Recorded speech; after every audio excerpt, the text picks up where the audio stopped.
마태복음 20장 1절부터 16절까지의 말씀을 우리 같이 한 목소리로 읽겠습니다. 천국은 마치 품꾼을 얻어 포도원에 들여보내려고 이른 아침에 나간 집주인과 같으니 그가 하루 한 데나리온씩 품꾼들과 약속하여 포도원에 들여보내고 또 삼시에 나가보니 장터에 놀고 서 있는 사람들이 또 있는지라 그들에게 이르되 너희도 포도원에 들어가라 내가 너희에게 상당하게 주리라 하니 그들이 가고 제6시와 제9시에 또 나가 그와 같이 하고 제11시에도 나가보니 서 있는 사람들이 또 있는지라 이르되 너희는 어찌하여 종일토록 놀고 여기 서 있느냐 이르되 우리를 품꾼으로 쓰는 이가 없음이니이다 이르되 너희도 포도원에 들어가라 하니라 저물매 포도원 주인이 청지기에게 이르되 품꾼들을 불러 나중 온 자로부터 시작하여 먼저 온 자까지 삭슬 주라 하니 제11시에 온 자들이 와서 한 데나리온씩 받거늘 먼저 온 자들이 와서 더 받을 줄 알았더니 그들도 한 데나리온씩 받은지라 받은 후 집주인을 원망하여 이르되 나중 온 이 사람들은 1시간밖에 일하지 아니하였거늘 그들을 종일 수고하며 더위를 견딘 우리와 같게 하였나이다. 주인이 그 중에 한 사람에게 대답하여 이르되 친구여 내가 내게 잘못한 것이 없노라 내가 나와 한 데나리온의 약속을 하지 아니하였느냐 내 것이나 가지고 가라 나중 온 이 사람에게 너와 같이 주는 것이 내 뜻이니라 내 것을 가지고 내 뜻대로 할 것이 아니냐 내가 선함으로 내가 악하게 보느냐 이와 같이 나중된 자로서 먼저 되고 먼저 된 자로서 나중되리라. 아멘. 사람은 누구나 자신이 한 행동에 대해서 이렇게 피드백을 받기를 원합니다. 더군다나 내가 한 어떤 행동이 상대에게 득이 되었다면 더더욱 그렇죠. 내가 이렇게 선을 베풀었는데 왜 저 사람은 아무런 반응이 없지? 왜 저 사람은 나에게 어떤 말도 하지 않지? 하는 마음이 드는 게 사실 사람이에요. 우리의 행동의 동기가 무엇인지를 이렇게 살펴보면 여러분들이 어떤 일을 할 때 어떤 동기를 가지고 일을 하십니까? 많은 사람들은 내게 이득이 되는 것을 위해서 나는 일합니다. 이렇게 이야기도 합니다. 또 어떤 사람들은 자신의 의로움을 위해서 일해요. 내가 불의한 현실을 보고 가만히 있지 못하고 내가 내 안에 있는 이 거룩한 의를 드러내기 위해서 나는 이렇게 행동합니다. 라고 말하기도 합니다.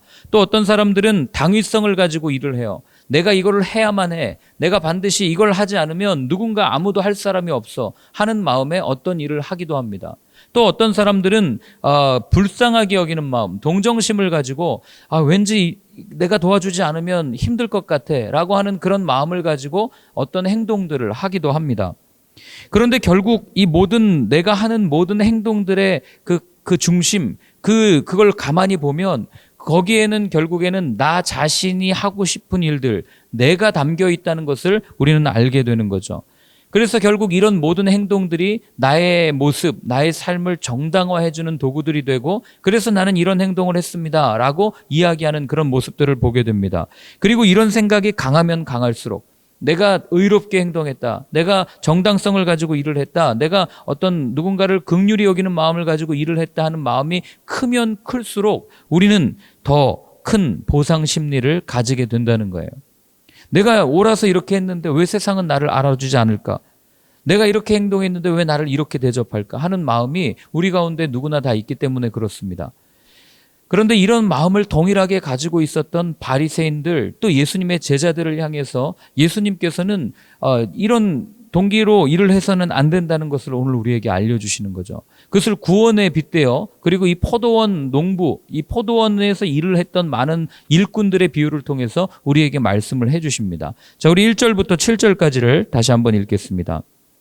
읽습니다. 천국은 마치 품꾼을 얻어 포도원에 들여보내려고 이른 아침에 나간 집주인과 같으니 그가 하루 한 데나리온씩 품꾼들과 약속하여 포도원에 들여보내고 또 제3시에 나가보니 장터에 놀고 서 있는 사람들이 또 있는지라 그들에게 이르되 너희도 포도원에 들어가라 내가 너희에게 상당하게 주리라 하니 그들이 가고 제6시와 제9시에 또 나가 그와 같이 하고 제11시에도 나가보니 서 있는 사람들이 또 있는지라 이르되 너희는 어찌하여 종일토록 놀고 여기 서 있느냐 이르되 우리를 품꾼으로 쓰는 이가 없음이니이다 이르되 너희도 포도원에 들어가라 하니라. 아멘. 자, 예수님께서 어떤 비유를 들려주시냐면 천국은 이와 같다라고 분명하게 말씀해 주세요. 그러니까 오늘 예수님께서 들려주신 비유는 앞에서부터 계속 이어져 오는 하나님 나라에 관한 천국에 관한 비유라는 것을 우리는 알게 되는 거죠. 그리고 우리가 오늘날 이제 하나님의 나라를 그리면서 오늘을 사는 우리가 이 본문을 읽을 때 한 가지 더 생각할 수 있는 것은 무엇이냐면, 하나님께서 천국의 모형, 하나님 나라의 그림자로 이 땅에 교회를 허락해 주셨다면, 오늘 본문은 적어도 교회에 관해서 하나님, 주님, 예수님께서 들려주시는 말씀이라는 것을 우리는 알게 됩니다. 자, 그러면 교회는 어떤 곳이어야 합니까? 하나님의 나라는 어떤 곳이어야 합니까? 우린 이런 질문을 던질 수 있죠. 그래서 예수님께서는 이 비유를 들려주시는 거예요. 어떤 비유입니까? 품꾼을, 그러니까 일할 사람들을 고용해가지고 포도원에서 일을 시킨 집주인에 관한 이야기를 들려줍니다. 아침 일찍 사람들을 불러 모았어요. 그리고 그들에게 계약서를 쓰게 합니다. 내가 오늘 열심히 일하면 한 데나리온씩 주겠다라고 사인을 하고 포도원에 들여보내요. 그리고 나서 일을 합니다. 그런데 주인이 이렇게 가만히 보니까 오늘 여기 본문에 뭐라고 돼 있습니까? 3시라고 돼 있죠. 이게 시차가 한 6시간 정도라고 생각을 하시면 돼요. 신약에서 말하는 시간과. 그러면 지금 몇 시냐면 오전 9시 정도 되는 거예요. 9시 정도에 다시 이렇게 와봤더니 일하지 않고 놀고 있는 사람들이 거기 있는 거예요. 논다라는 표현이 뭐냐면 뭐 이렇게 뭐 가가지고 뭐 우리가 뭐 이렇게 재미를 들여서 놀다, 이게 아니고 일을 하지 않고 있다라는 것을 의미하는 단어거든요. 그러니까 9시에 갔는데 일을 해야 될 사람들이 일하지 않고 일할 곳이 없어서 놀고 있는 거죠. 그러니 예수님께서 그 주인이 뭐라고 얘기하냐면, 들어가서 일을 해라. 내가 너희에게 상당하게 주겠다. 이렇게 얘기해요. 상당하게 주겠다라는 얘기는 뭐 앞에서 얘기했던 것처럼 한 데나리온을 주겠다라고 약속한 게 아니에요. 주인 맘입니다. 그냥 내가 적당히 줄 거야, 또는 내가 너 손해보지 않게 줄 거야 라고 지금 주인이 이야기한 거예요. 뭐 그리고 넘어갔습니다. 근데 또 시간이 지났어요. 그리고 나서 봤더니 뭐 6시, 9시, 11시 3번 더 하는데 이게 결국 뭐 12시, 오후 3시, 오후 5시예요. 그러니까 3번 다 나와 보니까 사람들이 여전히 일하지 않고 있는 거죠. 안타깝게 여겨가지고 이 사람들이 일하지 않으면 못 먹고 오늘 하루 일당을 못 버니까 굶을 거 아니에요. 그 마음이 들어서 그랬는지 다시 가서 들어가서 일을 해라라고 이야기합니다. 여기까지는 다 좋아요. 열심히 일했겠죠. 할 일 없는 사람들 데려다가 계약서에 사인하고 일거리를 주고 일자리를 주고 어떤 불만이 있겠어요. 오늘 여기 포도원에 들어간 사람들의 특징을 보면은요, 이 집주인이 포도원에서 일할 때 너는 포도를 딴 지 경력이 한 5년 됐으니까 너 조금 더 쳐줄게. 또는 너의 이력이 이르니까, 아니면 네가 포도에 대해서 생각하는 마음이 크니까 내가 조금 더 너를 먼저 채용해 줄게. 이런 게 아무것도 없어요. 여긴 경력도 없고 이력도 없고 일꾼들의 생각도 없습니다. 그냥 주인이 마음이에요. 주인이 내가 그냥 보고 이 사람들 놀고 있으니까 그냥 들어가서 일하게 해야 되겠다 하고 들여보냅니다. 전적인 주인의 마음이죠. 이걸 우리 용어로 얘기하면 은혜라고 표현을 합니다. 그러니까 천국에 들어가는, 교회 공동체를 함께 일구어가는, 함께 하나님의 나라를 맛보는 이 모든 것들을 하나님께서는 우리에게 구원, 이 선물로 주셨는데, 은혜로 주셨는데, 우리는 이거를 언제부턴가 은혜로 여기지 않고 일한 보수를 받아야만 생각하는 그런 모습으로 살아가는 그런 사람들의 모습을 예수님께서는 지적하고 있는 거예요. 그런데 아무런 문제가 되지 않았어요. 일 끝나기 전까지는. 언제 문제가 됩니까? 일 끝나고 이제 수당을 지급하는데 문제가 생긴 거예요. 어떤 문제가 생겼는지 한번 보겠습니다. 8절부터 10절까지입니다. 저물매 포도원 주인이 청지기에게 이르되 품꾼들을 불러 나중 온 자로부터 시작하여 먼저 온 자까지 삭슬 주라 하니 제11시에 온 자들이 와서 한 데나리온씩을 받거늘 먼저 온 자들이 와서 더 받을 줄 알았더니 그들도 한 데나리온씩 받은지라. 아멘. 자, 이거 도저히 우리의 사고로 납득할 수 없는 일이 지금 벌어진 거예요. 뭐 이거 공산주의냐? 뭐 이렇게까지 얘기할 수 있는, 오해할 수 있는 본문 아니겠어요? 제일 먼저 주인이 얘기해요. 나중에 들어온 사람들부터 돈을 주고 빨리 돌려보내라 얘기합니다. 결산을 합니다. 그러면 아침 새벽부터 와서 일했던 사람들은 생각했을 거예요. 우리가 한 데나리온이니까, 우리는 적어도 10시간 이상을 일했으니까 이 사람들에게는 그보다 조금 적은 돈을 주지 않겠는가 라고 생각하고 이렇게 봤더니 이거 뭐 그런 게 아니라 똑같이 주는 거예요. 한 데나리온씩. 야, 이게 어떻게 이럴 수가 있는가? 이 본문을 오늘을 사는 우리의 경제 관점으로 바라보면 이거는 말도 안 되는 일이에요. 난 쟤보다 훨씬 더 많이 일했는데, 난 쟤보다 훨씬 더 땀을 많이 흘렸는데, 나는 쟤보다 훨씬 더 많은 일을 하면서 이런 손해를 보면서까지 일했는데 왜 쟤랑 나랑 똑같이 받아야 되냐, 이 얘기를 하는 거죠. 내가 투자한 게 얼만데? 나 쟤보다 훨씬 더 많이 투자했는데 왜 연봉이 같아야 됩니까? 지금 이런 불만을 이들에게 터뜨린 거예요. 그러니 이들이 하는 말이 뭡니까? 11절과 12절에 이렇게 이야기하고 있어요. 한번 같이 읽겠습니다. 받은 후 집주인을 원망하이르되 나중 온 이 사람들은 1시간밖에 일하지 아니하였거늘 그들을 종일 수고하며 더위를 견딘 우리와 같게 하였나이다. 이게 무슨 얘기입니까? 어떻게 해서 불공평하게 이렇게 똑같이 대우합니까? 지금 그 얘기를 하고 있는 거예요. 이들의 원망은 일한 만큼 인정받고 일한 만큼 무언가를 받는, 우리가 살아가고 있는 자본주의의 관점에서 보면 정당한 컴플레인입니다. 그렇지 않겠어요? 내가 더 많이 일했는데, 내가 더 좋은 경력을 가지고 있는데, 내가 더 많이 땀을 흘렸는데 당연히 내가 일한 만큼 이 보상을 받아야 되는 거 아니겠어요? 이렇게 생각하는 거죠. 그런데 조금만 생각해 보면 이들의 불평이 굉장히 이기적인 불평이라는 것을 우리는 알게 됩니다. 자, 무슨 얘기냐면 주인의 의중, 주인의 마음과는 전혀 관계없는 자기들만 생각하는 불평이었기 때문에 그래요. 여러분 본문 어디를 보세요? 어디를 살펴도 내가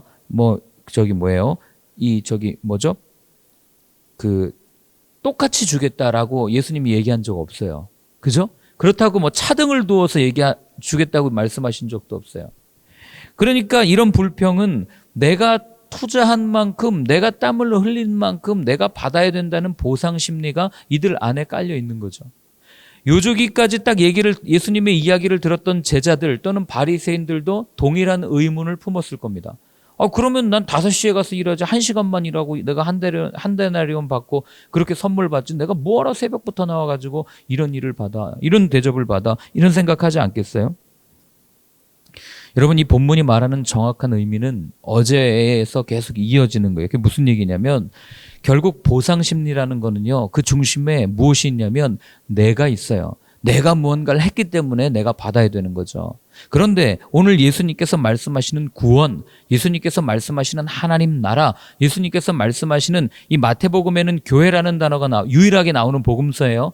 교회라고 하는 것을 깊이 묵상하게 하는 그런 복음서인데, 예수님께서 말씀하시는 이런 교회, 이런 것이 무엇인지를 우리가 깊이 고민해야 되는 거죠. 즉 무슨 얘기냐면 우리는 끊임없이 내가 무언가를 한 거에 초점을 두고 그래서 내가 한 만큼 보상받기를 원해요. 이건 관계 속에서도 마찬가지죠. 끊임없이 누군가를 우리는 평가합니다. 그러나 그 기준이 나예요. 내 경험과 내 생각입니다. 그러니 나와 맞지 않으면 견딜 수 없는 거죠. 왜 나랑 틀리지? 자신이 얼마나 이기적인 줄도 모르고 내가 경험해온 게 절대적으로 맞는 것처럼 이야기하면서 나는 너를 위해서 이야기하는 거야 라고 그렇게 행동하지만 사실 가만히 보면 다 자기를 위해서 한 말 아니에요? 자기를 위해서 하는 행동들 아닙니까? 내가 불편하니까 그런 이야기하는 거 아니에요? 제가 사무실에서 이렇게 있다가 우리 같이 일하는 목사님들에게 늘 그래요. 다 너를 위해서 하는 얘기야.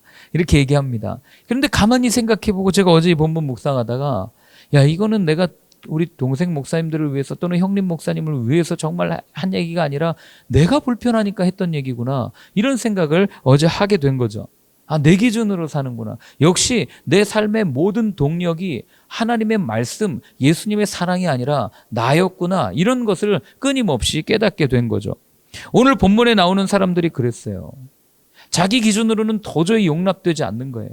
아니 새벽부터 일하는 사람이랑 1시간 일하는 사람이랑 똑같이 줍니까? 세상 어디가 그렇습니까? 내가 세상 어디를 경험해도 그런 데가 없습니다. 예수님 말씀하시는 거예요. 여긴 세상이 아니니까 그 얘기를 하는 겁니다. 일한 만큼 줘야죠. 여러분, 이들이 실수한 게 뭔지 아세요? 이들이 실수한 한 가지는 주인을 몰랐다는 거예요. 몰라도 너무 모른 거죠. 은혜를 완전히 잊었다는 거예요. 물에 빠져서 죽어가는 사람 건져놨더니 그 은혜에 감사하는 게 아니라 뭐라고 얘기하는 거예요? 지갑 내놓으라고 지금 이야기하는 거예요. 불공평하다 이야기하는 겁니다. 내 지갑에 손댔냐고. 그래서 예수님은 그 다음에 이렇게 말씀하십니다. 13절과 14절을 같이 읽습니다. 주인이 그 중에 한 사람에게 대답하여 이르되 친구여, 내가 내게 잘못한 것이 없노라. 내가 나와 한 데나리온의 약속을 하지 아니하였느냐? 내 것이나 가지고 가라. 나중에 온 이 사람에게 너와 같이 주는 것이 내 뜻이니라. 아멘.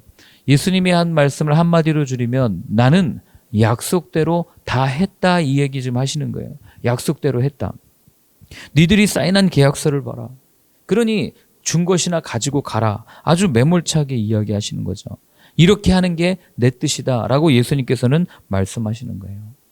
여러분 만약에 구원을 하나님께서 일방적으로 주시는 5시에 오나 3시에 오나 11시에 오나 똑같이 주시는 것에 대해서 불만이 있고 그것이 폭력적이라고 생각된다면 여러분 우리 구원 자체가 폭력적인 거예요. 여기 계신 분들 중에 누가 구원을 받을 만한 어떤 행위를 해가지고 구원받으신 분 있습니까? 내세울 게 뭐가 있겠어요? 예수님을 위해서 우리가 한 게 뭐가 있습니까? 우리가 사는 삶을 가만히 이렇게 보면 사실 매일매일이 다 그 자리 싸움 아닙니까? 내가 불편하기 때문에 내가 못 참아서 다 그렇게 불평하는 거 아니에요? 내 기준에 맞지 않는다고 상대방에게 상처 주고 그런 말을 하는 거 아니냐고요. 그러니까 우리의 삶을 가만히 들여다보면 그냥 우리는 뼛속 깊이 이기적으로 유전자를 가지고 살아가는 사람들이에요. 뭘 해도 누구를 생각할 겨를이 없어요. 내가 불편하면 싫은 겁니다. 이게 우리의 죄성이죠. 그런데 그런 우리를 하나님께서는 그냥 두지 않으셨다고요.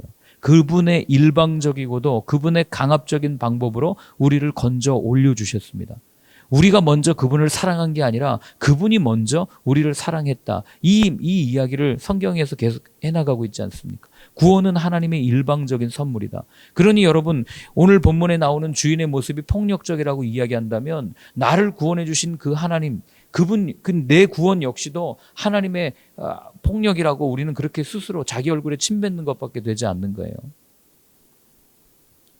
그래서 건져줬더니 이제 와서 나는 왜 금색 튜브로 안 건져주고 쟤는 금색 튜브로 건져줬냐. 그리고 쟤는 왜 더 이렇게 보상해 주냐. 이런 얘기를 하는 거죠. 그러니 여러분 이 땅에 오신 하나님이 예수님인데 그분의 입장에서 사람들이 사는 모습 특별히 자신들이 하나님과 늘 가깝고 하나님의 말씀을 알고 하나님의 말씀대로 살아간다고 하는 바리새인들 사두개인들의 모습을 볼 때 얼마나 답답했겠어요. 자기 주제도 모르고 늘 불평하고 원망하면서 자기들의 고집만 부리고 있는 그 모습을 보는 그 아버지의 마음이 어땠겠냐고요. 그 모습이요 여러분 오늘을 살아가는 그리스도인을 바라보는 아버지의 모습은 아니겠습니까? 여전히 우리는 사랑한다고 이야기하고 여전히 우리는 무언가 한다고 이야기하지만 주님을 따른다고 이야기하지만 그러나 내가 불편한 거는 요만큼도 참지 못하고 내가 적어도 내가 생각할 때는 이래야 됩니다. 내 기준에 맞추어서 서로를 이렇게 이야기하면서 그런 기준을 가지고 서로를 이렇게 폄훼하는 그런 모습을 보는 우리의 모습, 그 아버지의 마음이 어떻겠냐고요. 그러니 예수님이 한마디로 일축한 거죠. 이게 내 뜻인데 왜 네가 왈가왈부하냐. 이 얘기를 하는 겁니다. 자, 15절과 16절 같이 읽겠습니다. 내 것을 가지고 내 뜻대로 할 것이 아니냐. 내가 선함으로 내가 악하게 보느냐. 이와 같이 나중된 자로서 먼저 되고 먼저 된 자로서 나중되리라. 아멘. 자, 이 얘기가 그 얘기 아니에요. 내가 내 것 갖고 내 맘대로 하는데 네가 왜 뭐라고 하느냐. 내가 선하게 호의를 베푼 것을 네가 지금 악하게 여기느냐. 그 얘기를 하는 겁니다. 그러면서 나중된 자가 먼저 되고 먼저 된 자가 나중된다. 이 말씀을 하시는 게 어제에서 쭉 이어지는 거예요. 지금 이 말씀을 누가 듣고 있어요? 바리새인들이 듣고 있다고요. 하나님 편에 서 있다고 하는 사람들이 듣고 있어요. 또 누가 듣고 있어요? 제자들이 듣고 있더라고요. 예수님 옆에 앉아가지고 누구보다 천국에 가까이 왔다고 생각하는 그들이 지금 이 말씀을 듣고 있다고요. 그러니 그들은 어떤 생각했겠어요? 하나님 나라에서 내가 조금은 더 대접받아야 되지 않겠습니까? 내가 하나님 나라를 위해서 헌금을 얼마나 했는데요. 내가 하나님 나라를 위해서 봉사를 얼마나 했는데 내가 마음을 얼마나 쏟았는데 근데 왜 나는 제 사람이랑 똑같이 대우합니까? 라고 불평하는 이들의 모습이 오늘을 살아가는 오늘의 교회 안에서 교회를 대우하고 있는 우리의 모습과 너무나도 흡사하다는 거죠. 그러니 자신들의 기준에 부합되지 않으면 이건 이래라 저건 저래라 하면서 간섭하면서 예수님에게 나와가지고 세리와 창녀들과 그들에게 가까이 다가가시는 예수님께 끊임없이 시비 거는 그들의 모습에 그들의 원인이 바로 여기에 있다고 하는 겁니다. 여러분 이런 모습이 우리 안에 없었으면 좋겠어요. 교회는 이래야 돼 저래야 돼. 내가 살아온 문화와 내가 경험해온 그런 것들 속에서 정립되어 있는 나만의 신앙관을 가지고 우리는 살아가요. 저도 마찬가지겠죠. 그러나 여러분 문제는 뭐냐면 이거를 내가 하나님 앞에 씨름하고 하나님과 털어놔야지 이걸 누구에게 강요하면 안 된다는 거예요. 여러분 세상 어느 누구도 똑같이 지음받은 사람 없습니다. 내 신앙을 누군가에게 강요하면 다툼밖에 나지 않아요. 같이 사는 부부도 아내에게도 나는 이렇게 신앙생활을 했고 나는 이렇게 하나님을 만났기 때문에 이걸 너도 이렇게 해야 돼라고 이야기하는 순간 둘이 한 마음을 가지고 하나님을 섬길 수 없다는 것을 우리가 경험하지 않습니까? 여러분, 그렇기 때문에 하나님의 나라는, 교회는 내가 보기에 어떻다는 관점으로 시작되는 것이 아니에요. 여러분, 제발 교회를 비참하게 만들지 마세요. 교회는 하나님의 집이요 그리스도의 몸이라고 했는데 여러분들이 그리스도의 몸을 보면서 불쌍하게 느껴지십니까? 그리스도의 몸이 불편하세요? 불이합니까? 이거로도 모자라고 저거로도 모자라고 이래서는 안 되고 저래서는 안 되고. 여러분, 이런 생각이 든다면 여러분, 우리가 멈추어서서 정말 내가 천국 백성이 되었는지를 다시 한번 생각해 보셔야 하는 겁니다. 왜냐하면 교회는, 제가 말하는 교회는 눈에 보이는 건물로서의 교회가 아니에요. 예수를 그리스도로 고백하는 공동체를 얘기하는 겁니다. 하나님 나라는 그 출발점은 사람이나 사람의 생각이 될 수 없기 때문에 그래요. 어떤 사람들은 그렇게 반문합니다. 하나님도 사람을 통해서 일하시잖아요. 이렇게 얘기하지만 그러나 하나님 사람을 통해서 일하시죠. 그러나 사람의 생각을 가진 사람을 통해서는 일하지 않으십니다. 우리가 이걸 놓치면 안 돼요. 오늘 이 본문은 예수님께서 천국, 하나님 나라, 그리고 그 하나님 나라를 일구어가는 이 교회에 대한 가르침이라는 것을 여러분 우리가 꼭 기억하시고 내 기준 가지고 비교하지 않고 우리에게 주신 그 은혜에 맞게 하나님을 전적으로 신뢰하는 그런 저희의 삶이 되었으면 좋겠어요. 오늘 15절 말씀을 제가 새번역 버전으로 읽어드릴 텐데요. 제가 어제 이 말씀을 읽으면서 되게 반성 많이 했어요. 야, 내가 하나님처럼 생각하고 살았구나 이런 생각을 했는데 제가 읽어드리겠습니다. 내 것을 가지고 내 뜻대로 할 수 없다는 말이요 내가 후하기 때문에 그것이 당신 눈에 거슬리요. 이게 주인이 그 일꾼들에게 했던 얘기예요. 동일하게 저는 이 말씀을 오늘을 사는 먼저 믿은 우리에게 하나님이 들려주시는 음성이라고 생각합니다. 내가 내 것을 가지고 내 뜻대로 할 수 없냐? 내가 내 것을 가지고 누군가에게 후히 주는데 그게 네 눈에 그렇게 거슬리냐라고 묻는 하나님의 음성으로 여러분들이 들으시고 여러분들 주위에 있는 사람들을 품고 그리고 비교하지 말고 경쟁할 것도 없고 내가 먼저 주님 앞에 올바로 서는 것을 다짐하고 결단하는 저와 여러분들의 삶이 되었으면 좋겠습니다. 오늘 한번 같이 기도할 때는요, 이렇게 한번 기도하겠습니다.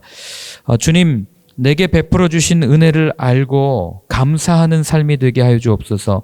내가 하나님의 자리에 앉아서 하나님처럼 누군가를 판단하려는 그런 죄를 범하지 않는 나의 삶이 되게 하여 주옵소서. 우리 그렇게 한번 같이 기도하겠습니다. 하나님 아버지, 정말 먼저 오늘 말씀을 읽으며 제 자신이 너무나도 부끄러웠습니다. 주님, 누군가를 끊임없이 판단하고 내게 주신 은혜를 잊어버리고 그 은혜는 멀리 던져주고 어느샌가 내 안에 생겨버린 이 기준과 또 이 판단의 잣대를 가지고 끊임없이 교회와 또 사회와 또 공동체를 비난하고 비판했던 하나님, 우리의 연약한 모습들을 이제 내려놓습니다. 하나님, 정말 나를 불러주신 그 은혜를 기억하며 오늘도 달려갑니다. 내게 주신 사명, 그것만을 위해서 달려갈 수 있는 저희들의 삶이 될 수 있도록 도와주시고 내가 하나님의 자리에 앉아서 누군가를 판단하고 정죄하는 아버지 하나님, 이런 모습을 내려놓고 이제는 주님께서 그렇게 흠이 많고 그렇게 문제 많은 나를 아무 조건 없이 품어주셨듯 나 역시도 내 주변에 있는 사람들을 품고 나아가겠습니다. 결단할 수 있는 저희의 삶이 될 수 있도록 주님 도와주시옵소서.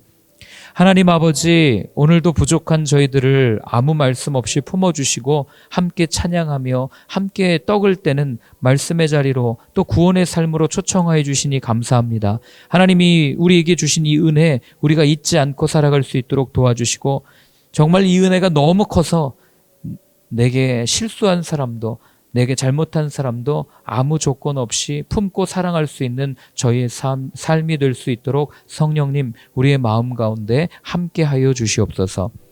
이제는 우리 주 예수 그리스도의 크신 은혜와 하나님 아버지의 사랑과 성령의 인도하심이 주님께서 사셨던 대로, 주님께서 품으셨던 대로 나 역시도 누군가를 품겠습니다. 결단하며 다짐하는 모든 분들 머리 위에 이제로부터 영원까지 늘 함께하여 주옵시기를 간절히 축원하옵나이다. 아멘.